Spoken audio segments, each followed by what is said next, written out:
Kakinada port పరిశ్రమల్లో contract కార్మికులు పనిచేస్తున్నారని, నేటికి కార్మిక చట్టాలు అమలుకు నోచుకోకపోవడంతో మనుగడ ప్రశ్నార్థకంగా మారుతుందని భారత విప్లవ కమ్యూనిస్టు పార్టీ రాష్ట్ర కార్యదర్శి రంబాల సతీష్ తెలిపారు. పోర్టు పరిశ్రమలు స్వచ్ఛందంగా కాంట్రాక్ట్ కార్మికులు బంద్ నిర్వహించి పారిశ్రామిక వాడలో నిరసన తెలియజేస్తూ ర్యాలీగా కలెక్టరేట్కు చేరుకుని కలెక్టరేట్ ఎదుట ధర్నా చేశారు.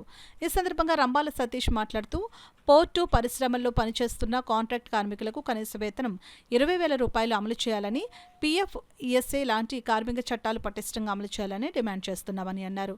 ఈ కార్యక్రమంలో ఆర్సీపీఐ ఉమ్మడి తూర్పుగోదావరి జిల్లా కార్యదర్శి ఎం నాగమణి, కమిటీ సభ్యులు శివకోటి రాజు, వి మంగ పెద్ద సంఖ్యలో కార్మికులు పాల్గొన్నారు. జీతాలు పెంచుతున్నాం, పీఆర్సీలు పెంచుతున్నాం అని చెప్తున్నారు తప్ప ఈరోజు కాంట్రాక్ట్ కార్మికులు తమ రక్తాన్ని చెమటని చిందించి ఈరోజు పరిశ్రమల్లో పనిచేస్తూ ఉంటే వాళ్ళకి గత 14-15 సంవత్సరాల నుంచి కూడా కనీసం బేసిక్ పెంపుదల చేయలేదు. మేము ఒకటే డిమాండ్ చేస్తున్నాం ఈ సందర్భంగా. పోర్టు కాకినాడలో పనిచేస్తున్నటువంటి పోర్టు పరిశ్రమలు ఏవైతే ఉన్నాయో దీంట్లో కాంట్రాక్ట్ కార్మికులకి కార్మిక హక్కులు కల్పించండి, ఖచ్చితంగా కల్పించాలి. ఎక్కడ కూడా పీఎఫ్, ఈఎస్ఏ అమలు చేయట్లే. మాట్లాడితే నచ్చితే ఉద్యోగం చేయండి, లేకపోతే లేదని చెప్పి ఇతర రాష్ట్రాల నుంచి కార్మికులు తెచ్చి పని చేయించుకుంటున్నాం అని బెదిరించే పరిస్థితి ఉంది. ఈరోజు పీఎఫ్, ఈఎస్ఐలో అవకతవకలు ఉన్నాయి.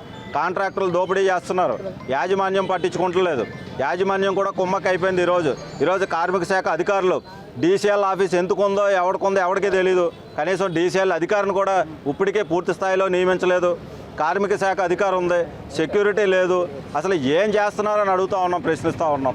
ఇదే ఉదాసీనత వైఖరితో కనుక ఈరోజు ఉన్నటువంటి ఎన్డీఏ ప్రభుత్వం కనుక తక్కువ అంచనా వేస్తే మేము ఒకటే చెప్తున్నాం, పోర్టు పరిశ్రమలో పనిచేస్తున్నటువంటి కాంట్రాక్ట్ కార్మికులు ఇక మీదట ఎవరికి భయపడేది లేదు, ఇక మీదట ఎవరికి కూడా లొంగే పరిస్థితి లేదు. మేము ఖచ్చితంగా తిరగబడతాం, పోరాడతాం. మా హక్కులు మాకు